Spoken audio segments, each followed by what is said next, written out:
George W. Bush becomes the 43rd president of the United States. Apple launches iTunes. And the Leaning Tower of Pisa reopens after being closed for over a decade. Today, we're going back to 2001. 2001. Hey, y'all. Welcome to the Way Back Recap, a podcast that obsessively explores all things past, from our favorite TV and film to light bright, turn on the magic of colored lights. I hope we don't get sued for that. I'm Brandon. And I'm Patricia. And in this episode, we're talking about Wet Hot American Summer. Nice. Pitbull noises. Pew, pew, pew. Released in 2001, directed by David Wayne, the movie stars literally every comedic actor that you know and love, but when released in 2001, was meant to silence for moviegoers and straight up hate from critics. That is, until it was released on DVD, where it quickly achieved cult status, being celebrated by every kid who ever went to camp. Now, for our new friends out there, Brandon and I met over 20 years ago at summer camp. We are camp friends through and through. As such, when we discovered this movie, it's like it had been made for us. So I just want to make a correction. Already I'm wrong. No, actually, you're right. You said we became friends at summer camp. That's true. We first met in fall of 2000. So our summer camp did fall and spring mini camps. Yeah, for long weekends. For long weekends. And so Brandon and I met at the one in November. Yeah, which was the fall of 2000. So it was election year, right? It was election year, and that we called them gatherings. That sounds so cultish. It sounds like straight up cult. It's a gathering. Nothing weird about this at all. And so that weekend it was themed. It was an election theme, and me and the boy I ran with, he was elected president. I was elected vice president. Just saying. I was campaigning for you. I didn't know you. However, I shouldn't have, because the first interaction we had was when I thought we were vibing because we were in the same small. I thought we were vibing. Yeah. And then I found out on the dance night, one of the young women was into me and was talking to you, which was the correct choice because Brandon's an incredibly attractive person. Thank you. And a lot of the girls at camp had huge crushes on Brandon. Yeah, and then you said, correct me if I'm wrong if this isn't a quote, "Sweetie, he's gay." I think I said, "Sweetie, he's gay." Which was, number one, inappropriate. It is never a straight person or anybody's responsibility to out a person. It is wrong, and I apologize for that eventually. But you were gay. No, I can't be mad at you. And then when that young woman told me that you said that, I was very angry with you. I was like, how dare her? Rightfully so. Yeah, right? Rightfully so. But I made a huge mistake. Hindsight 2020. She wasn't wrong. So I'm not going to defend my actions because it was incredibly wrong. But in my defense, I had grown up in a separate place from you, where I had lots of, even as a 14-year-old, I had lots of outwardly gay friends already in school. I'm not saying, it was wrong. I just thought that gay boys were everywhere, and I thought everybody knew when boys were gay. That shit was funny, though. Don't worry. Months later, Brandon confronted me on MSN Messenger. I got a lot of trouble with those messenger apps. That name, let me tell you. But look, we got over it. We did. I apologized. I think I apologized right away. I don't think I put up much of a fight. Well, we had no choice because then we ended up working at the summer together in summer 2001. Right. Where we were both, you were a counselor. I was a counselor in training. Right. I was very young. Yeah. Even though I was I would have turned 15. Was I given a cabin of children to watch? Yes. Yeah. That was just kind of our existence, right? Yeah. We hung out a lot in that summer. Mm-hmm. We hung out, I think, as counselors and everything, as staff on the weekends when we weren't working. Because it was a week-long camp periods and stuff right. That. So we went to camp. We worked at camp Sunday to Friday. That meant we had Saturday and half of Sunday off. Yeah. So traditionally, because, there's a secret out there that kids want to become counselors at camp not because they love kids, but because they want to hang out with their friends all summer. Yeah, and get paid to do it. So on the weekends, we would always hang out, and we would usually like pick somebody's house, whoever had the coolest parent, and we would do silly high school things. Yeah, I mean, party and drink Yeah. and stuff like that. That's essentially how we came up on our first movie today.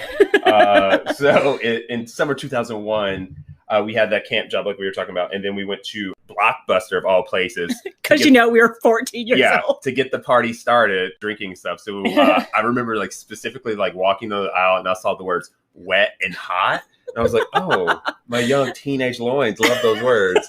And then I like went and got it, read it, and I was like, this is a camp movie. I was like, how apropos. Is that right? Is that Yeah, that's exactly. Yeah. Okay, Good cool. job. I thought I spoke myself stupid, but it was like I was like, this is a great movie to watch as a group. And so we brought it back to our friend's house who was hosting the party that weekend, and stoned well, I was the youngest. I was like 14 or 15. Yeah, you were like 14. I was probably like 15. Going on 15. 14 going on. Yeah. 14 go. Okay. But it was a huge hit, and it wasn't just us. Literally everyone on staff immediately embraced this film. And so starting that summer, this movie became required viewing at the end of counselor training week every year at camp. This movie became so a part of our lives. We worked in a quote from this movie into a camp song that still exists 20 years later. That is wild. And I kind of wear it as pride. I feel like there could have been people that I haven't seen since 2002. And if they walked into my house right now and I did moose, yeah, they would do moose and it would be best friends. It would be like no time had passed. No, it's true though. So that gives you like a little bit of insight into the cult of Wet Hot American Summer. Oh, I think especially with millennials, we've like clutched onto this movie and we're not letting go. Very true. So Wet Hot American Summer is the brainchild of sketch comedy writers David Wayne, not Damon Wayans, which I'm going to say. I know I'm going to say it. I am so sorry, David Wayne. And Michael Showalter, who also stars in the movie. In 1997, after their MTV show, The State had ended, both really wanted to make a movie together. But they reality sank in quickly. Movies are expensive. Yeah. So I've made several movies in my life. I know that because David Wayne just told me movies are expensive. So it went from, originally they wanted to make a high school movie, but that would be too hard. So they decided they were brainstorming one night and they're like, what's something we can make on the cheap and just get our friends to make it? And what's something that's like only one location? And they immediately thought of camp. Yeah. Both brilliant. Michael Showalter and David Wayne grew up at summer camps. Showalter went to Camp Mohawk in the Berkshires. Where are the Berkshires? I think it's northern New York. I could look that up, but I refuse. Yeah, sorry. If you're from the Berkshires, let us know. I'm probably also saying it wrong. Berkshires? David Wayne went to Camp Moden in Belgrade, Maine, which sounds fancy. Oh, no kidding. Massachusetts.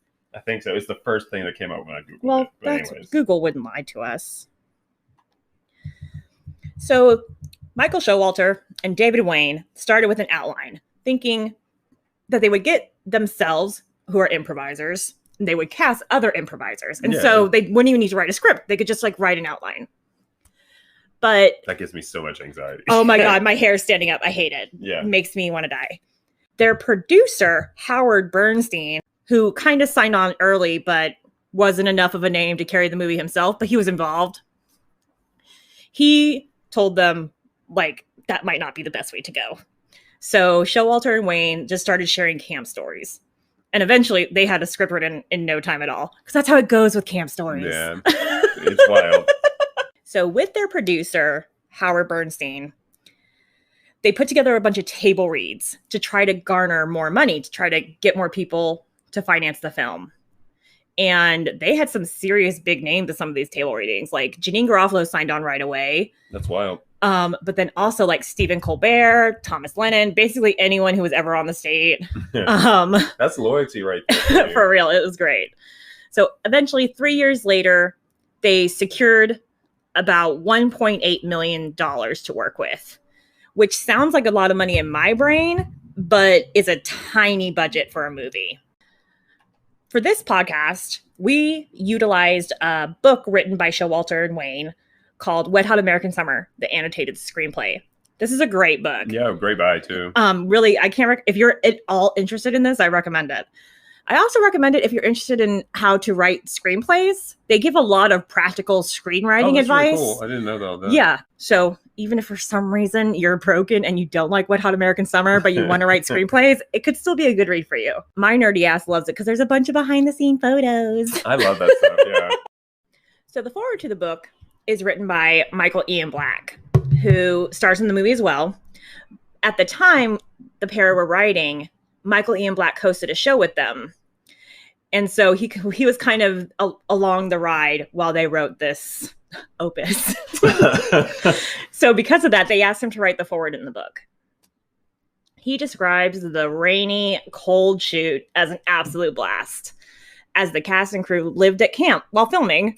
Yeah. So that sounds like if 30-year-old going to camp with all my friends. Sure, I'll take that. That sounds fun. And I'm sure you're getting paid to do it too. It's just like real camp. I don't think they're getting paid. They're probably getting paid the same that we got paid at camp. Woof. Because they really didn't have any money. Like a lot of these people had agreed to it because they were friends with David Wayne and Michael Showalter. Wow, that speaks a lot. Yeah. I mean, I think they were like, something good could happen. It could become a big deal. Yeah. But if your friends are like, oh, want to go make a summer camp movie? I think you don't think it will become a cult favorite 20 years later. But, maybe you do. Maybe you have more entertainment industry friends than I do. The movie debuted in 2001 at the Sundance Film Festival, where no one bought it. Oh. Wah, wah. That's me on Grindr. Eventually. Oh, I don't believe that. Yeah. Eventually, USA Films bought the film, and it was better than nothing. So Wayne and Showalter agreed. USA Films dumped the movie at a few theaters where it barely made $300,000 at box office. Yeah. However, when the DVD came out, people bought it. People bought it, they watched it, they rewatched it, and they shared it. Like us. Like us. They had viewing parties where they dressed up as their favorite characters. Like us. Who did you dress up as, Brandon? Do you remember? Yeah, I did. McKinley, I believe, because I was gay. Oh, right, yeah. Sure. I dressed up as Beth, obviously. Yeah, Beth was classic. I found a really excellent brown poncho that really served the character well. I should have saved it. But I'm not going to name his name, but one of our friends showed up as the can of mixed vegetables. Oh, that was And brilliant. It was by far the most impressive costume. Yeah. Shout out to his brother, who was Caved Boy. And he was also... Everybody really brought their A game. It was a fun, stupid event. It really was a fun party. We might have pictures of it on our Instagram account. I hope so. Maybe. We'll see. Tune in. God. Eventually, this wet hot cult got bigger and bigger. The movie is now shown in sold out drive-ins. I know during the pandemic, really? There had been a traveling group that had been playing it to sold 500 car. That's insane. I had no idea. People love it. Oh yeah. People love it. It's huge. It is so big. There are actors who love this movie who have inserted themselves into the 2 spin-offs now featured on Netflix. I appreciate that. Can you, in 2001, if you had been first of all, I'm not even going to explain to you what Netflix is, but I'm going to tell you that there are 2 sequels to Wet Hot American Summer, I would have been shocked. Yeah. I mean, I would have wanted it. I would probably, in 2001, I definitely would have wanted it. Yeah. Everything I could get, I would be desperate for it. Yeah. So this movie has about 15 main characters. Woof. And they're all played by pretty big names. So in an effort to keep ourselves and the story straight, we're going to give you a little character intro before we get in and breaking out the movie. We just think it will be easier for everybody. Yeah, this cast is insanely stacked. Or at least by 2021 standards. Janine Garofalo, like you said, was the first person to sign on as Beth, the Camp Fireworks camp director. Yep. Awkward in all things related to love, dating, and fashion. Classic camp director lady. Yeah, agreed. Oh my gosh, that's so brilliant. A coffee in one hand, clipboard in the other. Yeah, and we were both her at one point. Yes, we were. Janine Garofalo is what convinced David Hyde Pierce actually to join once he found out she was on the cast. And I feel like I don't remember, but I feel like he probably was like one of the bigger names. He and Janine were probably like the two big. I think name overwhelmingly draws so. Yeah. And it's funny in the book, David Wayne talks about how they had no connection to David Hyde Pierce. Oh well. But they had wrote it kind of picturing him in the role. Yeah. So they reached out to him, and David Hyde Pierce called him back, and he was like, "Are you guys playing this like straight?" And David Wayne was like, "Yeah." And there's a pause. And David Hyde Pierce is like, and Janine's doing it. Janine's on board. Yeah, she's 100%. He's like, all right. That's amazing. That's like goes against the character you played, Henry, an uptight associate professor at a local college, vacationing virtually next door to Camp Firewood.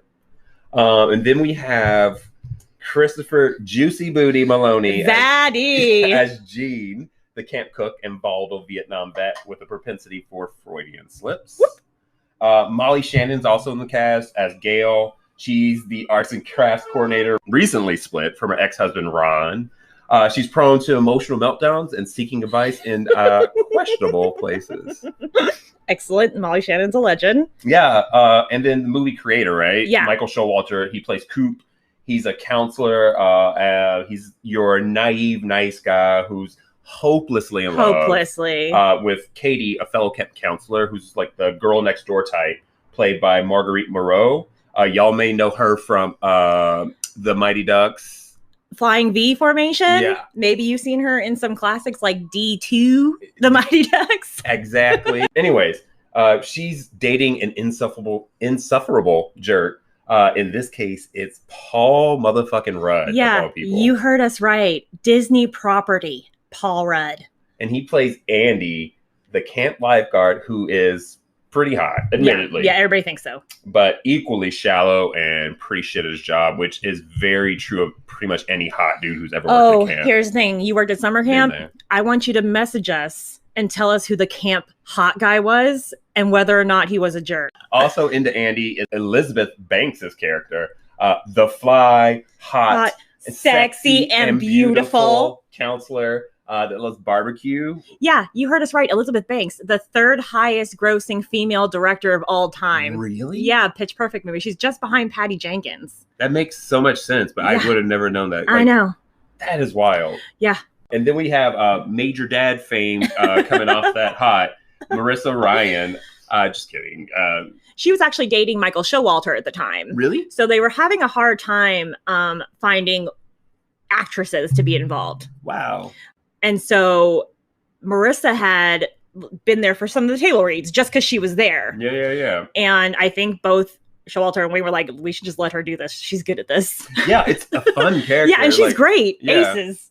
She's like, she gets that lavender lip gloss. That real frosty lip gloss. Frosty is what a great word to describe. Loves a piece of juicy fruit. Yeah, she's sexually progressive. She's definitely that. And she's essentially me in my 20s. Yeah. Perfect honor. Yeah, and I think good for you. That's not a bad comparison, in my opinion.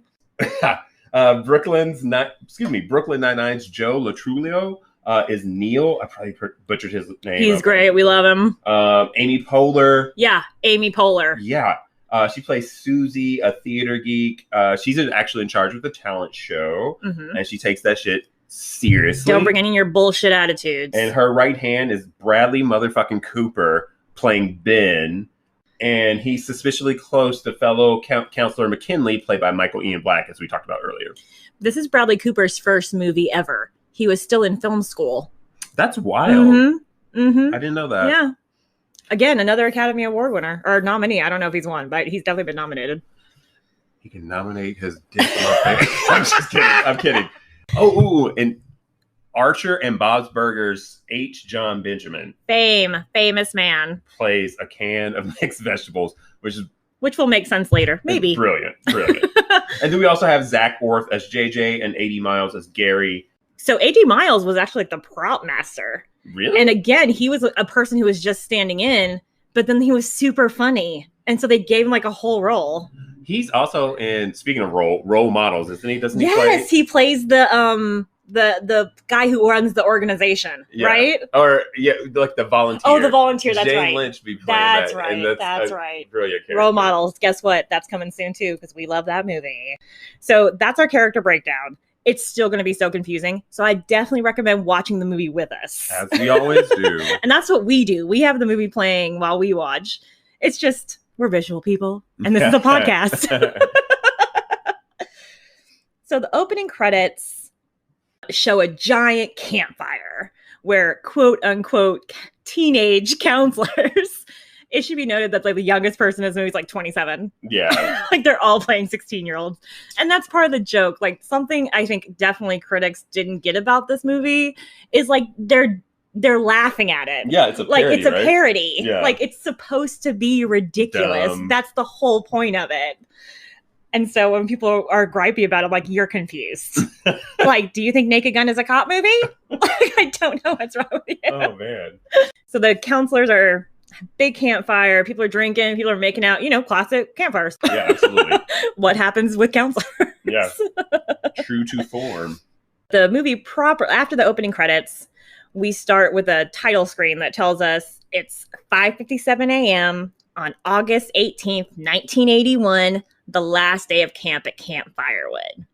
This film was shot at a real-life camp called Camp Towanda in Wayne County, Pennsylvania, in just 30 days over the coldest May and June on record. The 30-day shoot had 28 days of rain.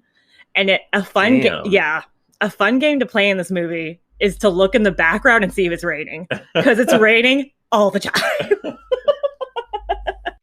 So back on screen, we see a cabin full of campers making out in their bunks. Suddenly, they notice it's time to wake up, rapidly sprinting across camp, running to their own cabins. A ridiculous amount of kids. Like, a ridiculous amount, like dozens of kids. So again, it's a parody, but that kind of stuff did happen in camp, probably. Yeah, especially with teenagers. Don't get me started. Watching these kids sprint across camp, we see camp director Beth and nurse Nancy enjoying a hot cup of coffee, watching all the youths and doing nothing to stop them. You guys better get back in your bunk. She says, "You're all in trouble," but then nobody moves. Empty threats.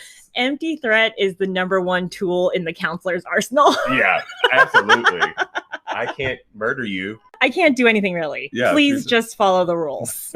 No, okay, sure, up to you. I can't stop you. I'm only 14.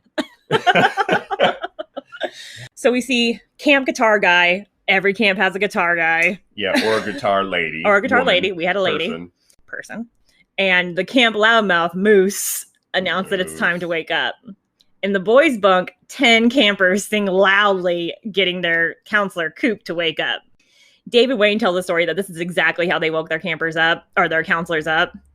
If you did that shit in my cabin, absolutely not. Yeah. I'm throwing you in the pool or something. I'm going to make you clean dishes. I don't know. I'm going to throw more empty threats at you, but I will be super mad at you. Don't do it. It should be noted that like 5:52 is a very early start time. Yeah, that is like wild. Our camp, you couldn't even get into breakfast until 8. Yeah. So I don't know. I think the earliest my cabins ever got up was like maybe 7. Yeah. I think I put 7:20. Yeah, because you barely wake up and you go to breakfast in your pajamas. Yeah. Like there's no prep. But back at Camp Firewood, we see the girls' cabin where they are all in the mirror getting super hot. Getting super hot. Like you do. But their counselor, Katie, she tells them that, you're all hot enough. Let's go to breakfast. And so the campers flood out of their bunks, cabins. All the while, camp DJ Artie narrates the last day of camp, warning campers to find love before the talent show tonight. We did camp talent show. Yeah. To various degrees. I mean, the word talent is a loose term. Yeah, very loose term. Very. Can you do anything? Let's turn it into a talent show. Oh my God. I remember that time I did a dance to Pour Some Sugar on Me with Andre. Oh my Lord, you did. Yeah. At a church camp where the children were probably like, I don't know, 4th and 5th grade. Yeah, so maybe they're like 8 or 9. Yeah. Great comedic value. It was hilarious. It was very funny. Yeah. It was almost as good as your Spice Girls. Spice Girls was good. Spice Girls was good. Yeah, and then we also had that one skit that was to bust a move. Do you remember that one? I don't know. It was me. No, I do remember the it. dancer. Yeah. Before breakfast, Katie takes some time to make out with her hot counselor boyfriend, Andy. Now, again, we've talked like good choice. Solid. But that, again, would not have flown at our camp. Yeah. Especially when I was head counselor, I would have been like, what are you doing? What do you get to work? You idiots. Now, I mean, I know we've already kind of harped on a bit about Paul Rudd, but he is super hot in this movie. Yeah. Also, I would probably say that fourth billing Paul Rudd. Like, at this point, he had already made Clueless. He had already made that movie with Jennifer Aniston that I can't remember. Like, Paul Rudd had been in some stuff. Absolutely. That's all I'm trying to say. Like, where some of these people, like Bradley Cooper, who had never been in a movie before, Paul Rudd had done this a couple times. In the movie, Andy's look is that classic 80 dudes bro who's, like, trying to look like Bruce Springsteen. So he and Katie are shown making out. Wayne and Showalter talk about how they made the actors make out in the least attractive way possible. They described it as to like tying a banana peel into a knot with your tongue. Oh. Like that's how they wanted the actors to make out. Okay, I get it. And that's exactly what, like, none of these makeout sessions are hot. No, I mean, except for one. Yeah. I was going to say all of My them, bad, but... except for one. But it's, even though both actors are super good looking, it is not the most attractive makeout. So after about 10 seconds of Katie and Andy trying to eat each other's face, Katie saunters over to Coop and teases Coop for watching her and Andy make out.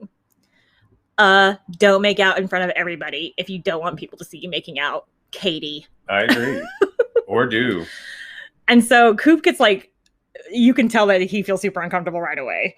So Katie kind of eases up, and to make it up to him, she announces that she's going to find Coop a woman. Katie walks off, and in her spot, Victor, Coop's friend and fellow counselor, immediately fills the spot, and he immediately asks Coop if Katie was talking to Coop about wanting to fuck Victor. Because in Victor's mind, the only reason Katie would talk to Coop is because she wants to fuck Victor. I have had several friends with that affliction. I have also known quite a few of these people. Yeah. Having said that, I'm in love with Ken Marino and would have definitely fucked Victor. Right before Victor shows up, Katie says goodbye to Coop, and she says something like, "See you inside." And Coop says, "I want you inside me." And Katie says, "What?" And he goes, "Oh, nothing. See you inside." But that was another joke that we would use all the time. Secretly whispering, "I want you inside me." Common thought. Anyway, before breakfast, we see Camp Director Beth introducing herself to her new neighbor, I guess, who just moved into a cabin on campgrounds. A lovely cabin, but that's beautiful super weird, cabin. right? On the last day of camp? Hey, I don't know. I have questions. Maybe they're on like trimesters at his school? Could be. And like you said, it's a parody. Don't worry about it. Making sense out of nonsense. Her new neighbor is Associate Professor Henry Newman, who is just as nervous and awkward as Beth. We learn that Henry teaches astrophysics. As such, Beth invites him to teach science to camp, but he refuses. Pretty harshly. Teaching Beth an important lesson about boundaries. I said no. I said no. Another thing we screamed at each other at camp. I would scream it, but I feel like I would destroy everyone's ears. We recorded it one time with him screaming it, and it didn't indeed. Ultimately, several people's ears died. Back in the chow line, Victor is going on and on about Camp Hot Girl Abby, announcing that she is the only girl at camp that he hasn't slept with yet. And he is just really feeling her. And rightfully so. I mean, she's beautiful. She has frosted lipstick on. Yeah, frosted. She is doing a lot with her tongue and a spoon. It is just, what was Victor supposed to do? He's not made of stone. It's like looking in a mirror when I see Abby. It's wild. So true. Food is being prepared and served by camp cook Jean.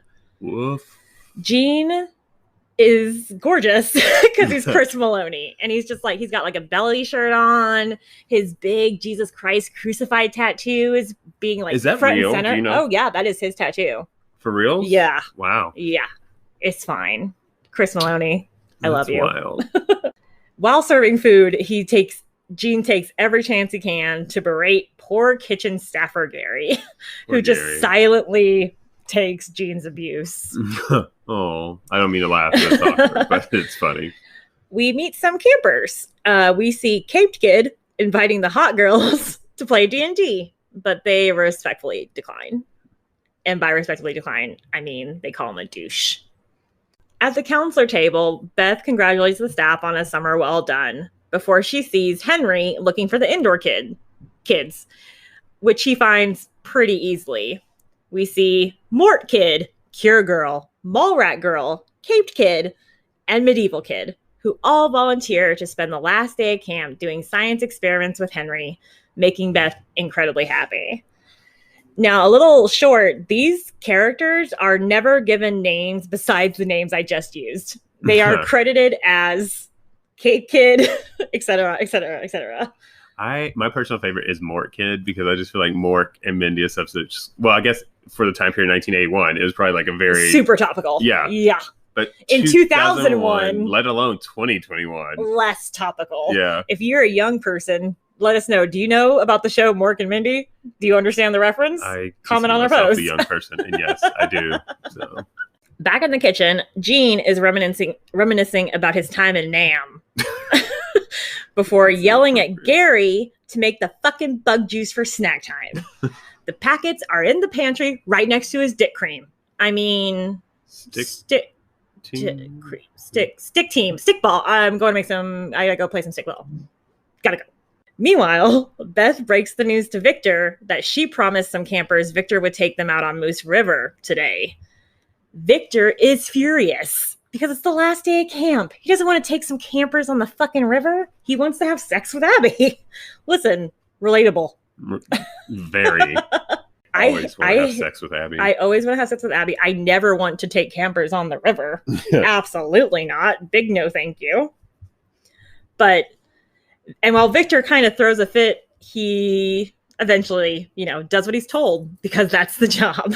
As a former head counselor, it was always super awkward when you had to tell your friends to do work. So I found this relatable. Announcement time. Susie and Ben are directing/choreographing the talent show tonight. So if you're serious, bring your dance belt and your tap shoes and come audition. Susie is played beautifully by Amy Poehler, who I adore and who this show will always support. She had just been cast on SNL I think the movie came out in like January, and then that fall, she was a new cast member on Saturday Night Live. Wow. So maybe this movie was a good luck charm. Yeah, maybe this is what it took. So good for her. And of course, Ben, played by Bradley Cooper. Outside of this movie, I have no connection to Bradley Cooper. Really? Did you ever see the one where he took a pill? Was that Bradley Cooper? Where he made his brain work more? Yeah. Yeah, that is Bradley Cooper. I don't know the name of the movie. Oh, okay. I feel like I saw that, or it was a fever dream, one of the two. I have seen the one with Jennifer Lawrence called Silver Linings Playbook, I think. I have seen that, and it's fine. But Limitless is what it's called. Limitless. I think there's an identical film starring Scarlett Johansson. Really? Where it is literally the exact same plot, but with Scarlett Johansson. I'm into that. Oh, he also does the voice of Rocket Raccoon, though, no? We're talking, there are a couple Marvel properties in here. That's so wild. It's crazy. Just outside of breakfast, Katie and Andy are necking again, because why not? Andy's hot. Good call, Katie. But Katie quickly angers Andy by asking to see him later, so he storms off in a tizzy before flipping her off. Ending with, I love you, but then, again, the flipping of the off. Andy's a great guy. I'm into it, though. A fun montage plays as we see the activities at camp. Abby's teaching jazzercise. McKinley has some kids hiking through the forest who are all listening to their Walkmans. Great little precursor for what life would turn into. And finally, we land in arts and crafts, taught by Gail, played marvelously by Molly Shannon. The movie creators, David Wayne and Michael Showalter, they decided to have the arts and crafts story take place in a vacuum because at their camps, they always saw the arts and crafts counselors as the ones with more complicated lives. Like they were always older. They always had more going on in their lives. I can see that. I can totally see that. With our camp, several times the arts and crafts person wasn't an in-cabin counselor. So they sort of had different roles and responsibilities and freedoms. And they were usually older than us. Like when we were like 15 or so, my first summer, the woman who taught arts and crafts was in 30s, like well into her 30s. Yeah. Sometimes the arts and crafts people had kids. Yeah. Which is totally cool. But when you're 15, it seems like they're so much older. The Gale arc all happens exclusively in the arts and crafts room. Like we never see Gale interacting with the rest of the staff until the very, very end. Right. So it's interesting. And they did it on purpose. At Camp Firewood, we see a pretty put together lady. She's got on a headband and earrings. You know, her outfit's all cute. But she's kind of teetering on the edge. When we look around the art room, it's a mess. And when she announced that the campers are going to make directions for tonight's talent show, she hands the group of campers a bucket of crayons to use. But when camper Valerie points out that there's only one crayon and it's brown, while there's literally hundreds of colored markers available, Gale collapses. Relatable. Falling into even greater sobs when a camper asks her if she's wearing a wedding ring. Which is very intrusive. Mind your business, sir. In the parking lot, Victor is packing up the van for the river trip when Abby walks up. And after a brief exchange, she immediately offers sex. Which romances Hornball Victor in no time. But the pair are interrupted by by Victor's co-counselor, Neil, who says to hurry the fuck up and get in the goddamn van. Yeah. I'm Neil. Yeah. Hurry up and get in here. Shut up. Shut up. Stop talking to that hot girl. Victor promises Abby he'll be back tonight before jumping into the van. Next, we see Camp DJ Artie, who's in his radio station, recording when his counselor McKinley walks in and demands Artie shower. Now, again, if you've ever been to camp, you have a kid like this. Oh, yeah. It's wild. I don't understand it. Some pigpen kid who wants to wear the same clothes every day. Yeah, why do you want to smell like mildew, cheese? It's so gross. It's just so gross. Our camp was in a very hot place where you were sweaty all the time. It was disgusting. And while this camper agreed, he says, yeah, McKinley, no problem. I'll totally do it. He makes no movement and stays recording. Hanging out before staff meeting, a couple of the counselors make a promise to reunite in 10 years. This scene where they're just all sitting around, this was what 90% of camp is like. Was just like sitting around waiting for something to happen. Oh, yeah. Talking shit to someone. Yeah, just hanging out. Just chilling. And it was great. That's why children's lives are on the line. Yeah, I mean, they're all inside singing. It's fine. Meanwhile, the indoor kids and Henry are in the woods. You know, doing science stuff. When Henry looks up in the sky and sees something that kind of makes him nervous. And he pauses, and it's kind of a moment of drama in the movie. But then we cut back to the mess hall, where breakfast is long over. But Andy is sitting there, and he's finally finished, I guess. So he throws his dish on the ground, ready to leave the room. But Beth is there and tells him to clean up his mess. Obviously. What happens over the next minute and a half is Andy dramatically cleaning up the mess he's made. And it's honest to God, some of the best acting Paul Rudd's ever done. I love this scene. Like he's just fussy the whole time. He is stomping and pouting. It's ridiculous. And it makes me laugh. And it just makes me laugh every time. Yeah. And it goes on for a while too. Goes on and on and on. And Janine Garofalo is the perfect straight man. She is just standing there like staring Andy down, like daring him not to clean it up. It's excellent. Back at Arts and Crafts, Gail is still upset, crying over her latest divorce, where the 10-year-old campers all take turns comforting her. especially Camper Aaron, who really talks her down. Man.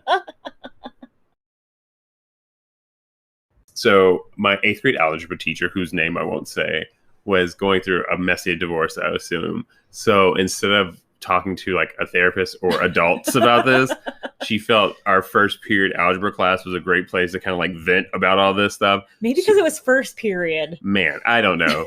But it's still inappropriate. We were Without a doubt, it is inappropriate, yes. But it was just like, we never did anything in that class but like talk and hang out and chill. It was just a vibe there. And it was so fucking wild. And she like never taught algebra once. So to this day, I still don't know how to do algebra. I had an English teacher who was just really into smoking cigarettes and would leave us alone for the whole period to go to the teacher's lounge just to smoke. And in her absence, she would put on a Patrick Swayze movie, usually either Dirty Dancing, my personal favorite, Roadhouse, or Ghost. Great choices all, but why Patrick Swayze? She loved Patrick Swayze, so these are just movies she had. So she put them on. But that was an English class my sophomore year. So like, I just had nothing. I'm shocked you know English. Listen, I don't. I'm a terrible speller. Where we went to high school, there was a writing portfolio requirement to graduate. And I almost couldn't meet the requirement because I didn't have any work from my sophomore year. Shout out to her. She was great. I had a grocery store job and she showed up and I used to tease her all the time because she would drink the soda pop Tab. And I teased her that, like, where did she buy Tab? Did she just have it from the 70s? And I would break her balls about it all the time. And when I was working at the grocery store, she came up to me, grabbed my hand, and took me to the soda section. And she's like, Tab, that's where I buy it. Oh, wow. Snaps. I won't say her name, but... Also, do you remember, speaking of teachers, do you remember when Disney had, like, the teacher awards? Did you Yes. Okay, Yes. That nonsense. Was there ever a teacher award from your school? I don't believe so. I didn't have one. Yeah. You sure? She didn't get one? My school principal did run for office. Whoa, what kind of office? Like a local. Oh, okay. He did not win. Oh, dang. He wasn't super well loved. At staff meeting, Beth announces that this has been the best summer of her life. Classic camp. And then she starts to hand out assignments. One bunk wants to watch a movie, so Abby will have to run the projector. Some kids have been stuck on the rope course since yesterday. McKinley better take care of that. Well, Coop gets to deal with the goat shit in the infirmary. Man. Why is there goat shit in the infirmary? How did the goat get in the infirmary? Maybe the goat was sick. I don't know. I mean, just... If you run an infirmary, would you bring in a sick goat? Seems like a hygiene rhetorical? Issue. It doesn't matter. Okay. Is that rhetorical? You're dumb. So when Beth starts to talk about what everybody needs to do before tonight's big talent show, the staff scatter. Yeah. And this is classic camp shit. Like, no one wants to deal with it. Don't make me. I often got stuck doing the talent show because I knew how to work the audio equipment, and it was a shitty job. JJ and McKinley stumble upon oddball camper Steve, who answers them in robot talk. Robot talk. Counselor JJ, Counselor McKinley. But then he quickly runs away. Always love the weird kids at camp. Always be nice to the weird kids. That's the lesson here, guys. Beth seeks Katie's advice on how to get a guy's attention. You know, she's thinking maybe some slacks are how you catch a man's attention. Nice slacks. You know, clean slacks, I think is what she offers, which is a good first step. Katie replies that, you know, she would probably like wear a dress or, you know, she put some mousse in her hair. Both concepts blowing Beth's mind. Mousse? Mousse? Katie catches on that Beth has a crush and offers to give her a makeover. Now, this scene was really hard to film because Janine Garofalo is riffing. Yeah. Janine Garofalo hasn't looked at the script. Janine Garofalo already has 3 jokes in her head.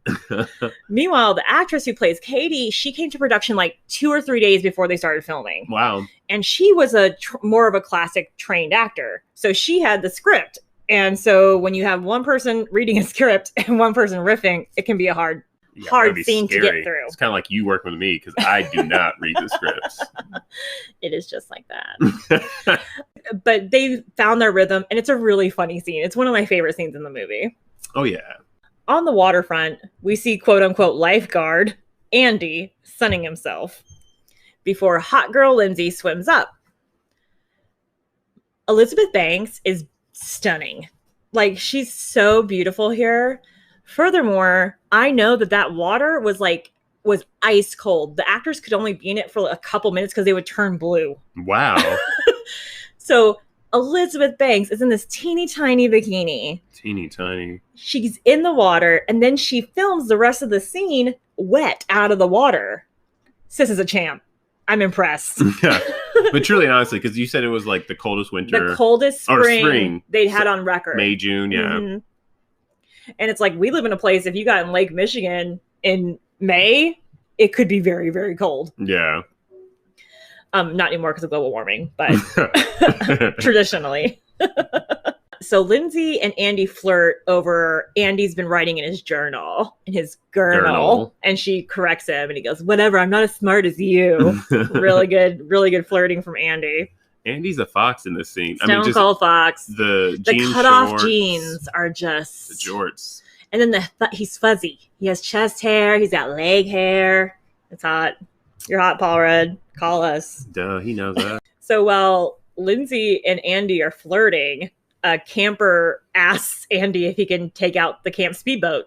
And Andy's like, whatever. So the kid takes the speedboat, which, again, fancy camp. We never had a speedboat. A canoe with a patch in it. Yeah, broken-ass canoes. That's the best thing we had.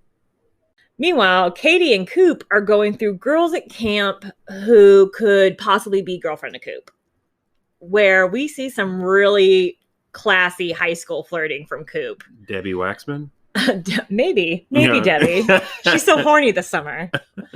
I think this is like a sweet scene because we do see Coop really like trying to flirt with Katie, and Katie is buying it hook, line, and sinker. Yeah. Like, she's basically looking at Coop with heart eyes. It's a sweet little scene that is broken up when Nurse Nancy shows up to remind Coop about the goat shit. As she should. Get this goat shit out of here. It's an infirmary. There can't be goat shit everywhere. Back at the lake, Lindsay and Andy are full-on Frenching. Only taking a break to compliment each other's Frenching abilities. Yeah, as you should. You French so good. Who doesn't want to hear that from Paul Rudd? And meanwhile, a full audience of campers are just staring at them while they make out. One full on drowns before Andy sort of takes notice. Makeover Beth, who looks the exact same but with moosed up hair, finds Henry teaching the kids. And when she's like flirting, she's like, "Oh, I'm really into astrophysics." And Henry, as we all are. Oh, how could you not be? Henry goes, "Oh, who's your favorite astrophysicist?" And Beth did not think the conversation would get this far. Beth and I have some similarities too, because I have definitely feigned interest in something and then been called Oh, on I it. am nearly a professional at feigning interest in things.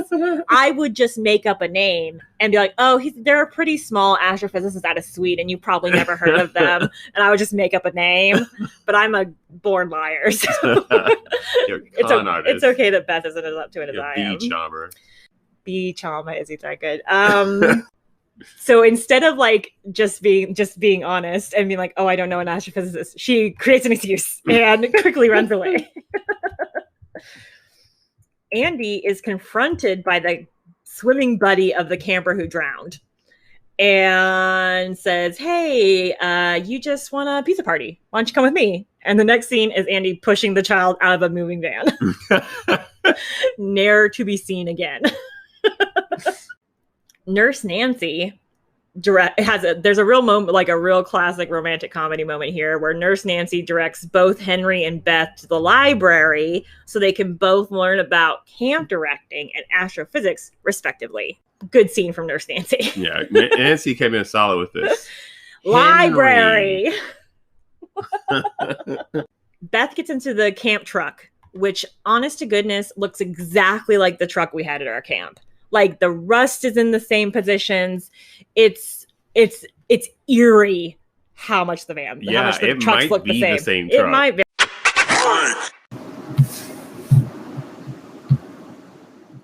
Hey, y'all. Are you tired of talking to yourself, screaming into the void while you slowly go insane? Us too, sis. That's why we finally decided to start a podcast. After tossing around the idea for literally years, it was finally Anchor that helped us take the leap. Which is really saying something because we can barely turn on computers. So it was always the technical side of podcasting that gave us pause. Luckily, Anchor has everything you need to make a podcast, all in one place and all totally free of charge. The easy-to-use app provides for all aspects of recording, from storing and editing to producing your podcasts, all from the comfort of your laptop or your phone using the Anchor app. Most importantly, Anchor will distribute your podcast for you, so it can be heard on Spotify, Apple Podcasts, and many more, all for free. Not only does your Anchor app take care of all your podcast needs, it can even make you money. Anchor provides sponsored content that you can include in your podcast that will generate revenue back to your show, all with no minimum listenership.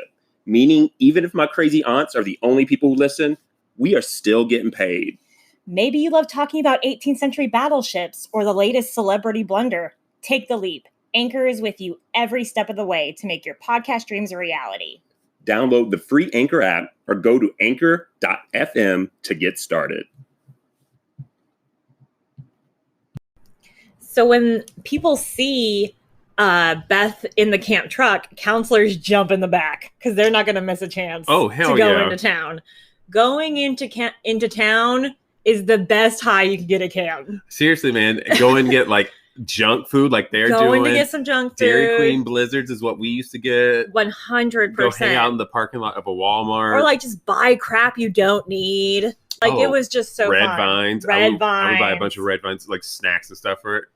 There became a time at our camp where double stuffed Oreos were fucking currency. Oh, bro. Where you could be like, hey, if you do my canoeing for me, I'll give you some double stuffed Oreos. That's true. It was like a black market of double stuffed Oreos. Almost, where we were just like using. I mean, I shouldn't say that. I don't know what prison's like. I apologize, but yeah, it's so real. Like I can't hype it up enough.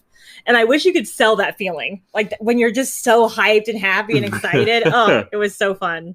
The trip to town montage is my favorite part of the movie. Hands down. Hands down. It's hilarious. It's all comedy gold, and it almost didn't happen. Really? Yeah. So if you think about it, this is the only scene not shot at camp.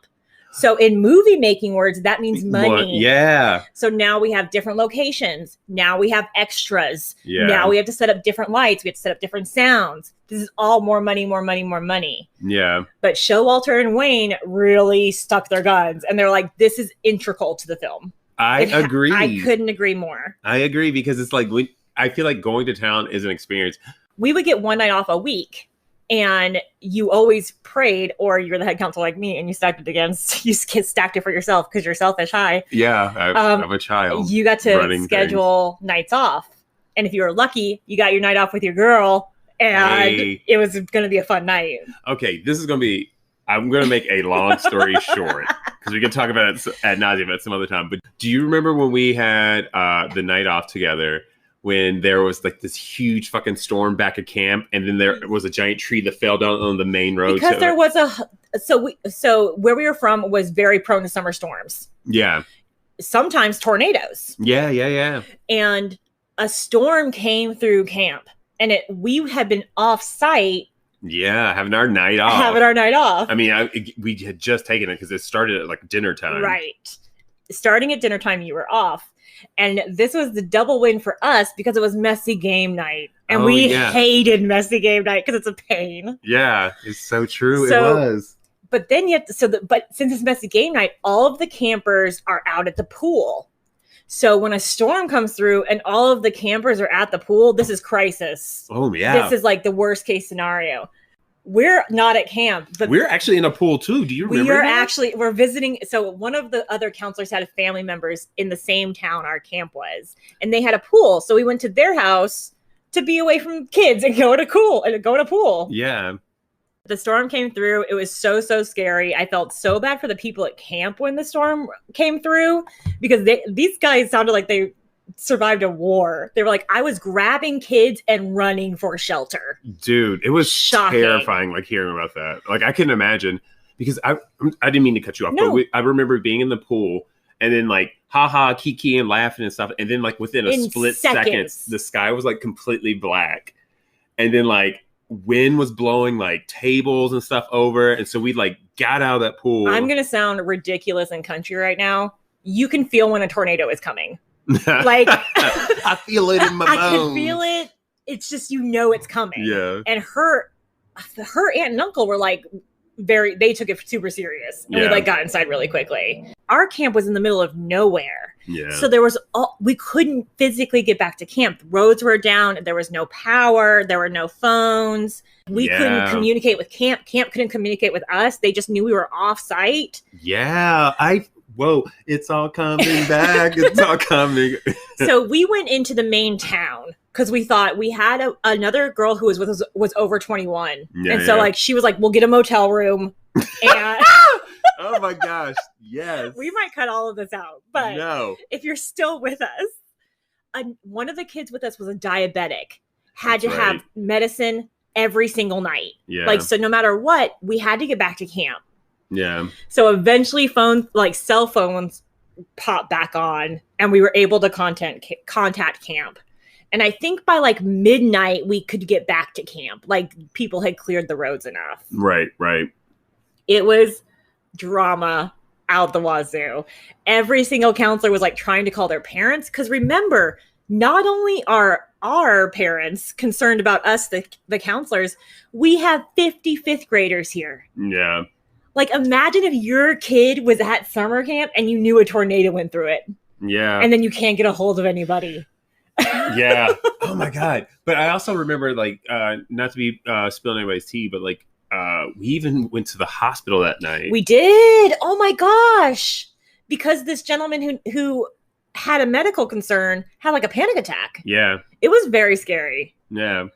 But we handled it really well. We handled it great. People. I remember the gentleman who worked for the camp, he was literally on the phone with parents till like 4:00 in the morning. Wow. Just like reassuring parents that everything was fine. Yeah. And everything was. I mean, we didn't have power. Yeah. And we didn't have power the power came on the last day of camp. We had a generator. We had a generator for the food. And then. Man, parents are wild. Like, you'll be okay, baby. Love you, honey. See you Saturday. But they were in good hands. I feel like we were very responsible people. As much as we joked that we were not, but I feel like we handled that situation. All those kids made it. They had a great time. Like, a lot of those kids formed like lifelong connections. Yep, very true. My nephew was a camper that week and still talks to campers that like he met at that. That is wild. Right? I would say the same for a lot of the people who went to camp, but not necessarily for us, which maybe we're like the oddballs. That's not true. We talked to a few. We do talk to a few. Yeah. Yeah. That was a sidebar. So I'm sorry. Going into town is fun. Thanks for staying with us, guys. Back on screen, the counselors are doing, it starts out, the trip is really, it's super G-rated.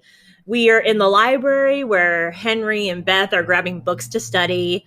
Some of the counselors got some French fries. Some are smoking cigarettes where they're eventually joined by Beth. But then things start to escalate a bit. So at first they get some beer. No problem.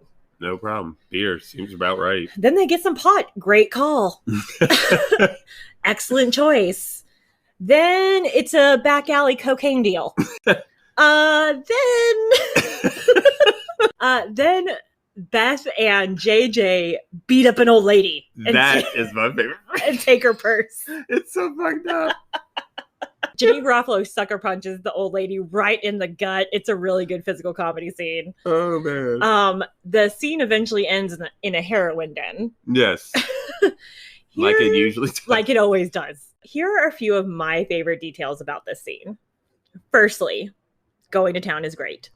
Yeah. Secondly, the woman playing the old lady who gets beat up and mugged by Beth and JJ was actually the on-site tutor for the child actors. And David Wayne had to really convince her to do this. That is wild. Upon doing the scene, she was furious and didn't speak to David Wayne the rest of the production. Did Janine really punch her? She was unhappy with the scene. Oh, It's just so funny.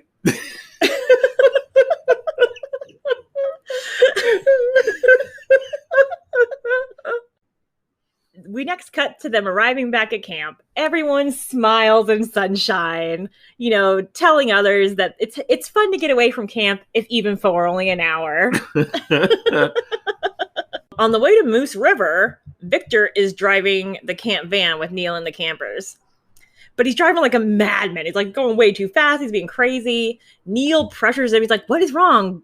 Calm down. Eventually, Victor shares the secret that this whole time he has been lying about his sexual prowess and is actually a dun-dun-dun virgin. The worst thing to be in an 80s movie. Yeah, seriously. You better not be no virgin. Wow. Woof. This is like a therapy session. I would say that like watching a bunch of like 80s comedies like Porky's and all that other shit nerds probably fucked me up as a kid in terms of like I can't be no virgin. Yeah, it definitely made it be pretty bad to be a virgin. Back at Camp Firewood, it's almost lunchtime. Gary is peeling potatoes before he again is accosted by Gene, who announces his exit that he's going to go fondle his sweaters. I mean, he's going to make some fondue with cheddar. He's going to go make some fondue with cheddar. Fondue with cheddar sounds delicious. And way too nice for camp. Yeah. That's a bougie meal. You don't get that at camp. Or excuse me, not Neil. Gene can fondle my sweaters. Camp DJ Artie gets another visit from McKinley, who is frustrated that Artie has still not showered. He says, he threatens him again. Is like, you have to shower. And Artie's like, cool, yeah, no problem. McKinley storms off, and the camera kind of pans down, and we see that this radio equipment that Artie has been talking into all movie is actually unplugged. And so this is just a crazy indoor kid. Yeah, that's unsettling. Who is talking to himself 24 hours a day in a room. I'm worried about Artie. Oh, sounds like a lot like me, Artie. I mean, considering that's exactly what we're doing right now. True. Our stuff is at least plugged in, though. We'll have... I mean, we think God only knows with our luck. In arts and crafts, Camper Aaron calls it like he sees it. Most men are schmucks. Forgive him. At 34, Gail is afraid to be alone forever and starts to cry again. Gail, I'm 34. I am so much older than that. And can confirm, alone forever. Gail breaks down again and starts to cry some more. But she's calmed when Camper Aaron starts to give her a nice shoulder massage. Whoa, creepy. Violation. Not good. And this is another moment where it's like, society has come far, so where if Gail were played by a man and Aaron was a girl, that would be very, very bad. But the fact that it's a woman and a little boy, it's totally fine. Like, it's just a joke. People love it. But do you know what I mean? No, like, true. Yeah, it's interesting. Arriving at the river, Victor throws Neil and the campers out of the van. He's going so fast, the raft even falls off. Because he's getting back to Abby tonight. He's made a vow and he's keeping it. He speeds off in the van, leaving Victor and the kids at the foot of the river. We see Victor driving back, singing to himself like a psychopath. His attention span wanes, and he ends up plowing the van into a tree. Dude, real. It happens that fast. It does happen that fast. Another fun fact about this scene with Victor in the van is that, remember, the budget for this movie is teeny, teeny, tiny. So they bought this van from a guy who lived where they were shooting. And the guy had the van. Is like, it had to be a dated van, right? It's 1981. You got to have a car from that era. Yeah. This had been like the family car, and it had been like treasured. Aww. The guy had really kept it in great shape. In the in the book we use as source material for this episode, there's a picture of the ad for the van. Oh. And it's like, cherished family vehicle needs to retire or something. It was like a really sweet message. However, yeah, it's immortalized now. Looks great, right? Yeah. They bought it for $2,000. Nice. And then they destroyed it. That's amazing, though. But like you said, it has been immortalized. Yeah. Because it looks good for some of the movie. At camp, Abby is chilling in her bunk, painting her nails, not watching kids. It's great. It's just like chilling in our bunk. Abby, relatable. Seriously, I love Abby. Is she a Leo? I'm sure of it. While chilling in her bunk, she's visited by kitchen worker Gary, who, after offering her some juicy fruit, quickly makes out with her. At the wreck, Victor is shouting out into the void, begging Abby to wait for him. On the river, the campers point out to Neil that they will die without Victor. That Victor is the only one who knows how to navigate the river, which I bet is a real thing. Sure, yeah. So Neil's finally like, fine, okay, I'll go get him. He jumps out of the raft, comes to the shoreline, and steals a motorcycle, leaving the children on the river. Which is really interesting. So Neil's in this motorcycle. There's a lot of really funny to me, but no effort being made to distinguish the stunt actors from the actual actors. Oh, absolutely, yeah. Like, the stunt actor for Neil is humongous compared to Neil. And the wig is terrible. Like, it's really, every time I laugh at that, because it's definitely done on purpose. Oh, yeah. So since the van is now crushed, Victor is taking off on foot. Yeah. Concussed. And Neil catches up with him because he's on this motorcycle. So we have a fun montage of Victor outrunning a motorcycle, which is not real. The climaxing scene is when Victor is able to jump over a hay bale in the middle of the road, but Neil can't get around it. Ken Marino, a lot of the actors, but Ken Marino is wearing a wig through the whole movie. Halfway through the movie, the hair stylist on set quit. What? Yo, dude, I quit. This shit's too I hate much. this. I'm leaving. Goodbye. I hope it was that. And so they brought in a new person. But some of the hairstyles changed. Like, you got a new person doing it. That's just something that happens. In addition, all of the Victor and Neil scenes, it's raining. It's raining heavily. You can tell it's raining. Yeah. And so because of this, the wigs kept disintegrating. So if you really look, Ken Marino has like 4 different wigs in this 10 seconds of movie. And it cracks me up. Also cracks me up that Victor is doing all this running in a pair of Birkenstocks. So he's outrunning a motorcycle while wearing Birkenstocks. It's amazing. Back at camp, JJ, McKinley, and Gary are spying on a group of girl counselors who are about to go skinny dipping in the middle of the day, like you do at camp. Mm-hmm. When JJ and Gary start in with the locker room talk about all of the girls, McKinley excuses himself. And JJ and Gary point out that McKinley always gets quote-unquote weird when discussing sexual issues. They decide it's because he's never been with a girl. So they're going to find McKinley a girl. Oh, yeah. Good friends. Really caring about their friend. Another, like, 80s movie trope. Yeah, exactly.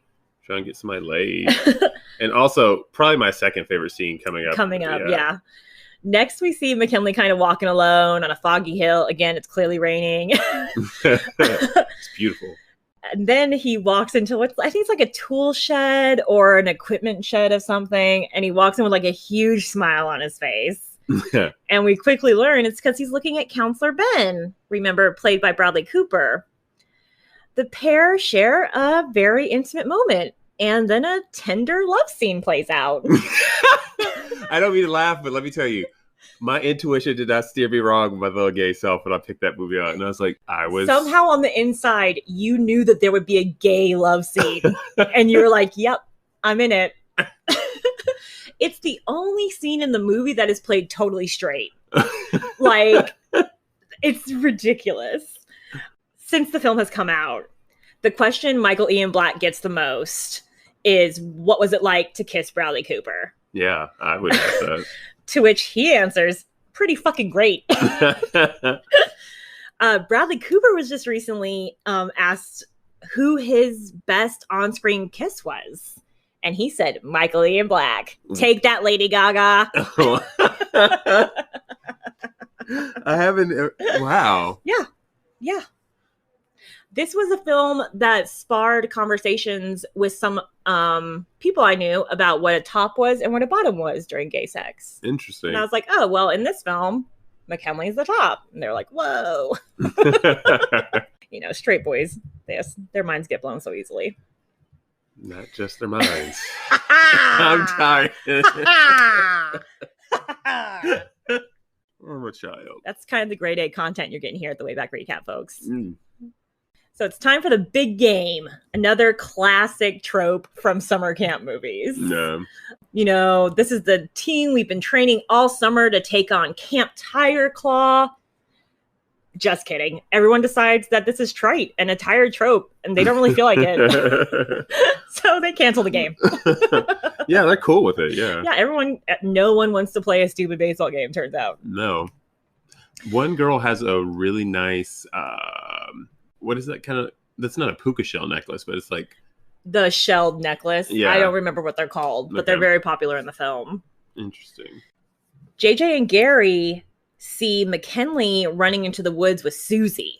So thinking, McKinley's about to get laid, they follow because that's what boys do. That's creepy.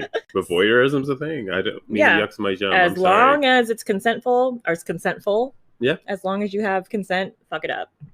If you like it, I love it. So they JJ and Gary follow, and they come upon a scene they had not expected.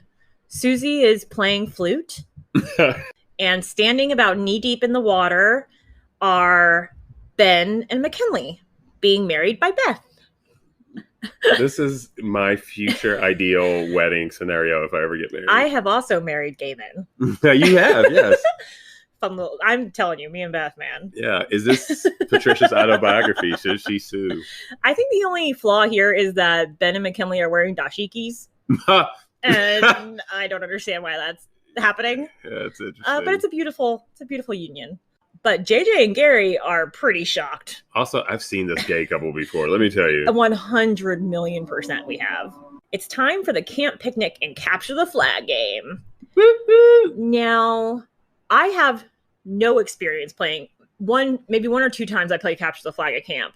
But that's because when we first started working at camp, one night a week, there would be 2 camp outs. One camp out for boys and one camp out for girls. Oh, yeah. So that means each of the other nights, there was like an exclusive boys-only activity or girls-only activity. Gross. The boys would always play capture the flag. Yeah, we did. So I feel like there was this whole like camp capture the flag that I never even participated in.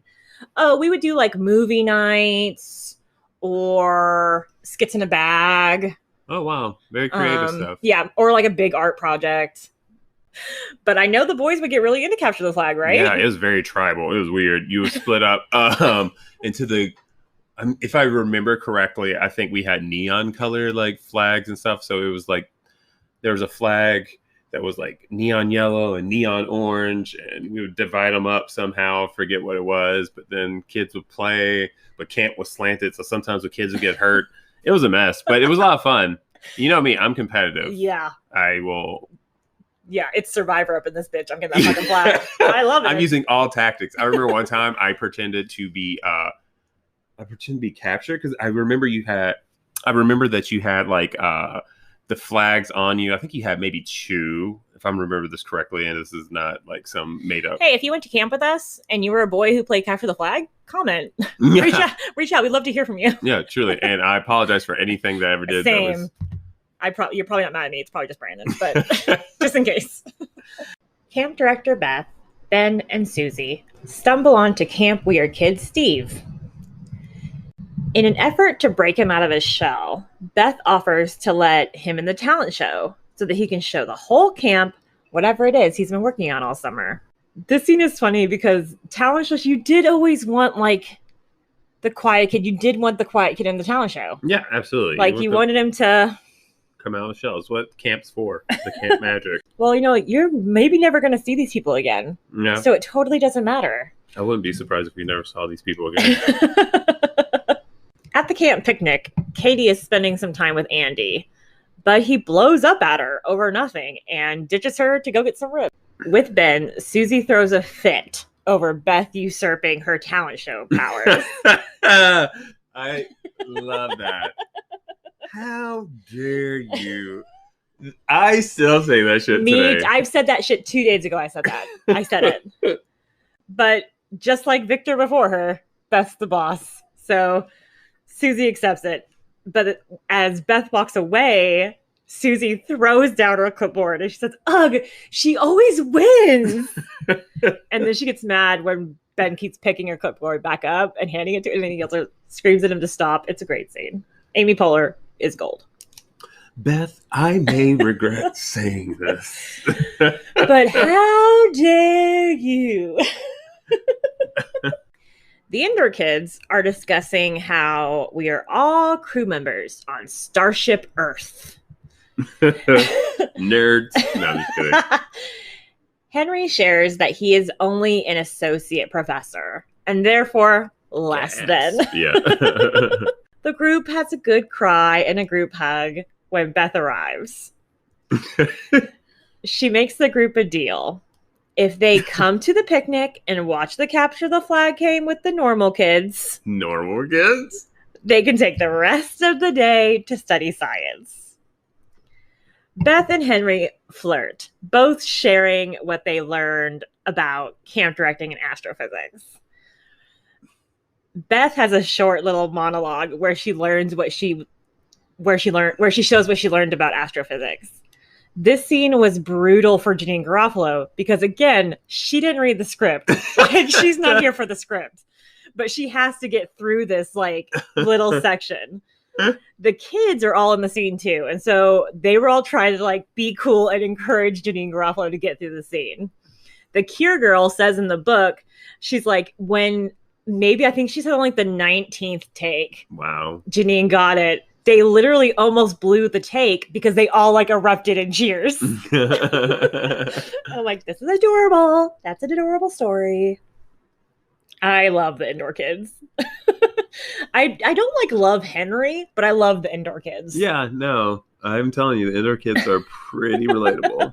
Janeane Garofalo, though, just pronouncing these physicist names is really funny to me. It is really funny, and you can see it she says it she's so proud of the knowledge. She's like, yes. At the picnic, Lindsay saunters up to Andy, but he is disgusted because she has barbecue sauce all over her face. Win, if you ask me. I feel like they had to think they're Elizabeth Banks is a stunning person. What is one thing we could do to maybe make her less stunning? And they're like, I know, put barbecue sauce all over her face. Tastes like a burger. Despite Katie being right there the whole time, he takes Lindsay's invitation to go make out. Henry is having a heart-to-heart with Beth over his career before Beth offers to write to his dean and say how great he's been with the campers. Another adorable, dumb scene. Do you think a letter from just some random somebody would go far? I think in 1981, if you got a letter of recommendation from someone, that would matter a little bit. Wow. I don't know. Are you an astrophysicist? Do you think if a camp director wrote a letter to your dean, that would impress them? Let us know. I do really want to know this. After this heart-to-heart, they kiss. And they're in deep, crazy love right away. It's great. When you know, you know. Eventually, the game ends when the flag is caught. In celebration, Abby makes out with the closest person to her, which is JJ. Because that's how Abby likes to party, and I appreciate it. I'm telling you, Abby, we need to talk. Abby's low-key the star. Yeah, for real. They just couldn't call it Brandon for copyright reasons. Out on the speedboat, Lindsay is trying to make out with Andy, but he brutally rebuffs her when he says, "You taste like a burger. I don't like you anymore." In this dramatic exchange, another camper dies. And we again see Andy dispose of the witness by just dropping them somewhere off. How many kids is that so far? I think we're up to like 4 kids that Andy's killed. That we know of. And it's such like a small no one ever references it. Like he just murders the kids and they are just dead forever. It's funny. For some reason, Katie and Coop are in the barn where they decide to have like a romantic heart-to-heart. They play the "oh, I'm so cold" game where a girl manipulates a man into giving them their hoodie. Not me. I see through your games, woman. Brandon's never offered me a hoodie. He's not a gentleman at all. I've given you a blanket. That's true. And isn't a blanket better? I agree. So during this heart-to-heart, Coop asks with a serious voice, "What are we doing?" Before the pair share a kiss surrounded by goats because they're in a barn. Yeah, makes sense. I get horny around goats. Ew, no, I don't. Horny. We have a scene of Camp Oddball Steve alone in the woods, seemingly working on his talent, but not really showing us anything. At Arts and Crafts, Gail still at it. Gail, and now it's like 6 or 8 hours since morning activities. So these kids have not rotated. No. Like they have stayed in Arts and Crafts. They did not go to lunch. Think of how hungry they probably are. Hey, man. Is Gail holding these kids like hostage? And who? Well, I guess no one's really paying attention. No. So they just keep going. But when you said, never mind. In this scene, we see Gail and Camper Erin doing some role play of how she could stand up to her ex-husband, Ron. Very weird. Very inappropriate. But all of the campers encourage her and applaud. I applaud you. They applaud her and are like really supportive. Yeah, that's really nice. I mean, if something's coming from it. I mean, I am selfish and I would be like, I'm going to lunch. I do not care about your dumb bullshit problems. When I was at summer camp at like a minute after the meal was supposed to start, I was so hungry I was about to die. Like I feel like I was always starving at camp. Well, you were in the sun all day. Yeah, you're like doing stuff. Yeah. I hope you can hear Brandon's dog Ruby snoring in the background. She is really close to the microphone. We cut to Beth's office where Coop is using the camp phone to call home to announce that he's met someone. Oh. No, you can feel the awkward. Like, it's just like, ooh, first of all, number one, this is the last day of camp. That means you're seeing your parents tomorrow. Yeah. So you're making like a collect call or something from camp? Don't run up my minutes. Like, this is inappropriate. Talk to me about this tomorrow. But also, Beth is in there the whole time. And she also recognizes that this is a mistake. Yeah. Awkward to have that conversation in front of Beth. In front of your boss? It's weird. But Coop doesn't listen. He's in love. You know, Cloud 9. This is exactly what Coop wanted to happen today. This is heaven. Hey. I mean, really, like, who hasn't been there? Oh my gosh, camp crushes are all consuming. Yeah. Like, it's brutal. Who's your camp crush? Be honest. You. Really? No. Oh. Remember, I knew you were gay.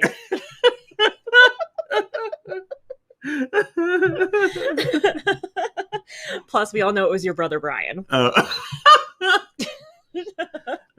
you are funny. At talent show practice, Susie is really had it to hear with these quote unquote actors that she's working with. Sons of bitches. And they are totally struggling through the Godspell number they're rehearsing. Coop interrupts because his thing's more important. Asking Susie if she's seen Katie. But Susie hasn't. So Coop goes to look for Katie in her bunk. And when he gets there, he finds Katie, but she's talking to Andy. Oh, no. And she has, like, crying girl face. Seen it many times, but for different reasons. But she looks to Coop, and she's like, I want to talk to you later. And Coop walks away, like, getting it. Maybe not getting it. Spoiler alert. Good news, it's finally dinner time. Barney and Gary stop to make an announcement, and they call out McKinley and Ben. But guess what? It's a psych out because they just got them a chaise lounge because they're totally supportive and just got a wedding present for their friends. Sidebar, who's Barney? Barney is JJ's name, and for some reason, sometimes I call him Barney. Okay. In the script. Oh no, I don't know why. You're... Barney. I know. I was like, Barney. I don't even know where I got Barney from. I was probably just making shit up. We should probably take that back. Or not. I love it. Keep it, Barney. So they give their friends a chaise lounge, which is a nice wedding present. It really is. Like, if someone got me a chaise lounge, wow. Especially like a Crate and Barrel one. Come on, that's an expensive gift. I agree. That's your whole camp salary. In the kitchen, Jean is having a heart-to-heart with a can of vegetables. The can of vegetables calls Jean out. And it's like, you're angry because you're not honest with yourself. Whoa. If you are going to take your dick cream and go fondle some sweaters, do it. Just be honest about it. Good life lesson. Yeah. Or just don't tell anybody. Or just keep it keep it on the inside. But this can of vegetables, again, voiced by John Benjamin, super famous now also. Yeah. Cheers. It's just funny. And he really teaches Jean to be honest with himself. It's a beautiful scene. No, yeah. I do like the advice. Outside the mess hall, Katie and Coop are going to talk. And right away, Katie is like, listen, Coop, I messed up. What happened earlier was a mistake. I'm with Andy. That's how I want it to be. Ouch. Big ouch. And even bigger ouch is Coop does this whole monologue about how he loves her. And it's super awkward. And she still is like, sorry. And leaves Coop out in the cold going into the mess hall. Ice cold, Katie. But good choice. Andy fine. Jean pauses the meal and asks to make an announcement to the room. Because always a good sign. Always a good sign. And since he's being honest with himself, he brings out a fridge and he humps the fridge because that's what his heart wanted to do. Isn't it weird? What a weirdo. But Jean doesn't care. His friend, the can of vegetables, gave him the confidence to be himself. And the entire camp erupts in applause because this camp is kind and accepting. Yeah, I mean, and that thrust was pretty good. It was a beautiful thrust. Yeah. Fun fact, this is the first scene that Chris Maloney filmed. Way to set the tone. Can you imagine showing up and be like, oh yeah, I'm humping a fridge today. That's what I'm doing. You'd be surprised how... Chris, and it's beautiful. It's a beautiful scene. Chris Maloney, fine. I'll watch him hump, whatever. Fine. During a coordinated attack at dinner, the male counselors carry Camp DJ Artie off to the shower. Finally. The entire camp follows. It's a whole moment. Excellent. Beth and Henry walk along the lake to discuss their new future together. But Henry is distracted and worried. With the indoor kids, Henry explains that there's an object heading straight for the camp, falling from the sky, from space. Figuring out just in time that they can determine where the falling piece of Skylab will fall, but only if they work together. It's like such an obvious homage to Spielberg-esque. Yeah. The ridiculousness, but it's fun. A sobbing, snotty, tear-covered Coop is found by Jean, who talks Coop into focusing on himself. Forget the girl. Be better for you. Also good advice. Really good advice. Almost as good as the Flashdance-esque montage where we watch Coop learn to love himself. I like that. It's really fun. It's a lot of dancing. Again, it's more Chris Maloney thrusting, which is great. Always a pleasure. And running and being ridiculous. Chris Maloney kept forgetting the dance moves.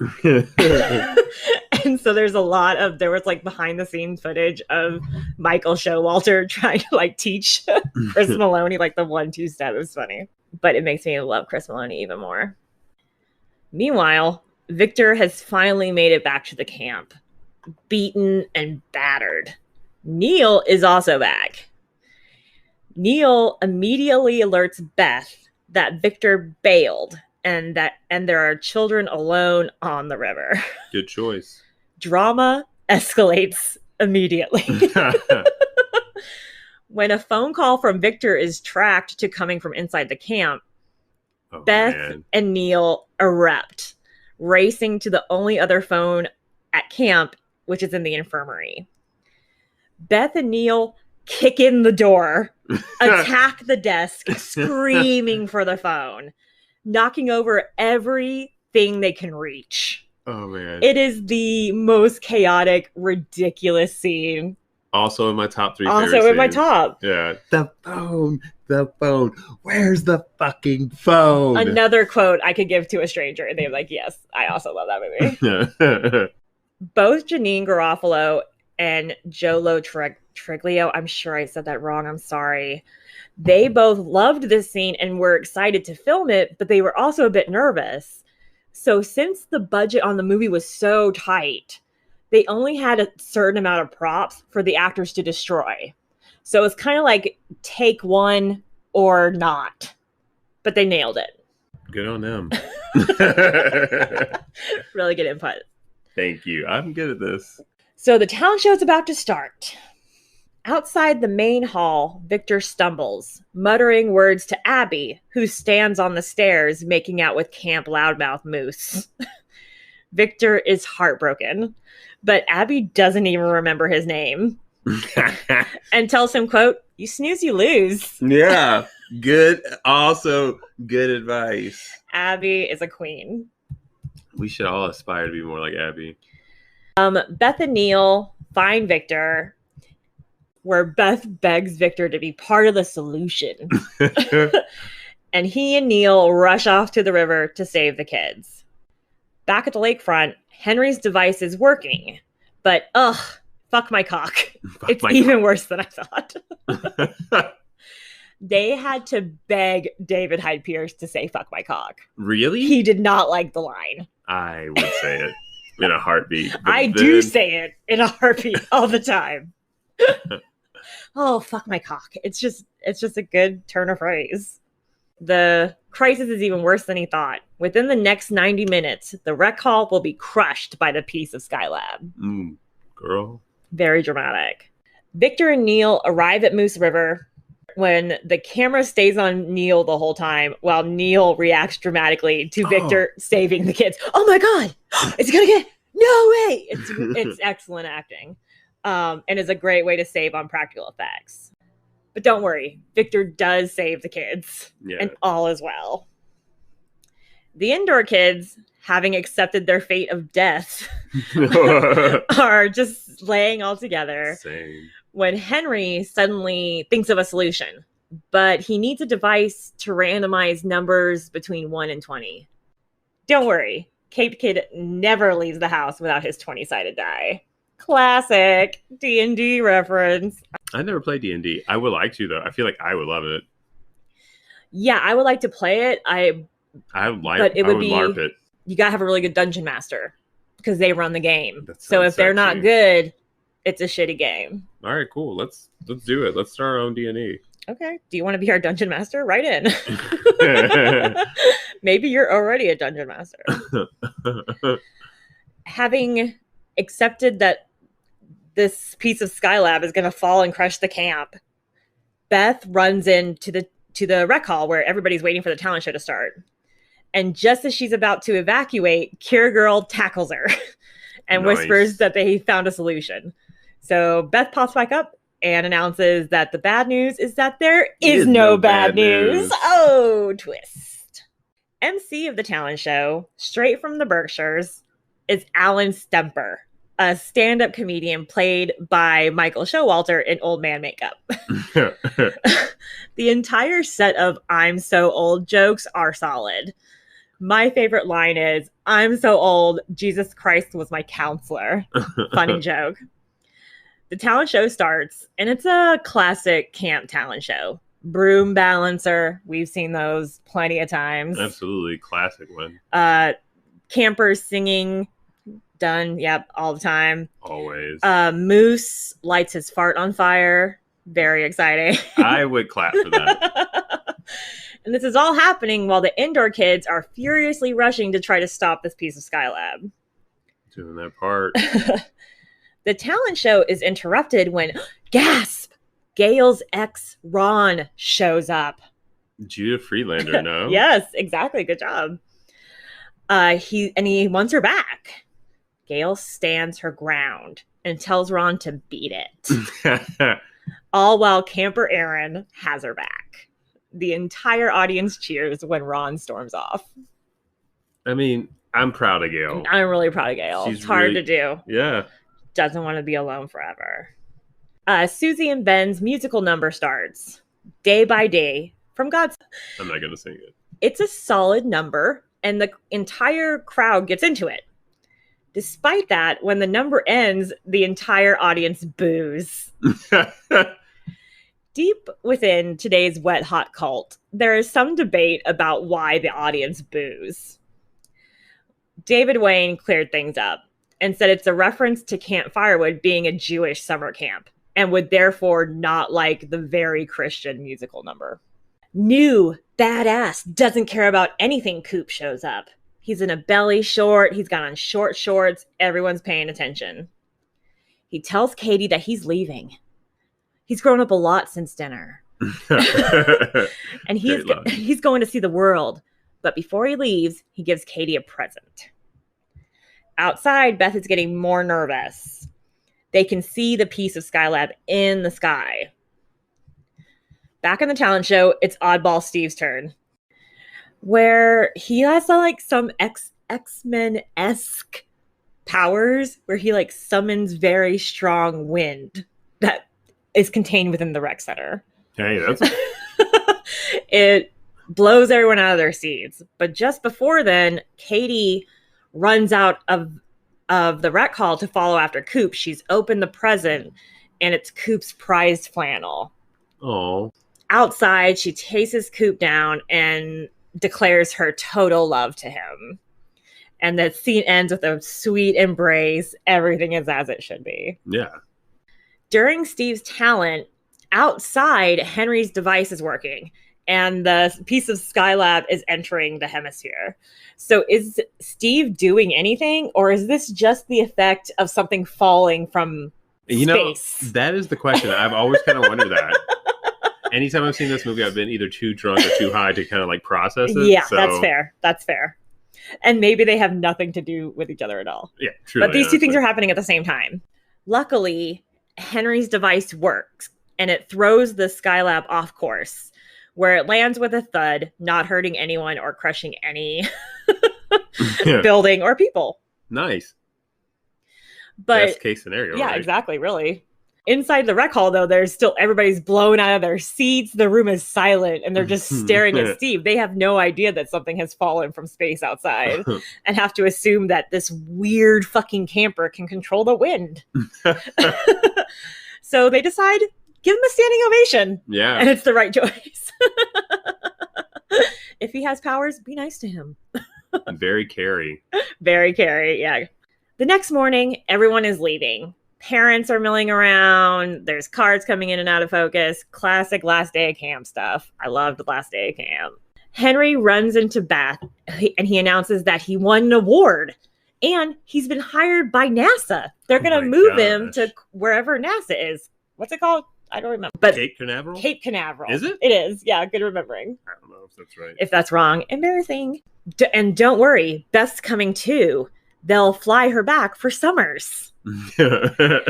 More good news, Beth is pregnant. Oh, wow. That developed quickly. That they've been trying for a long time.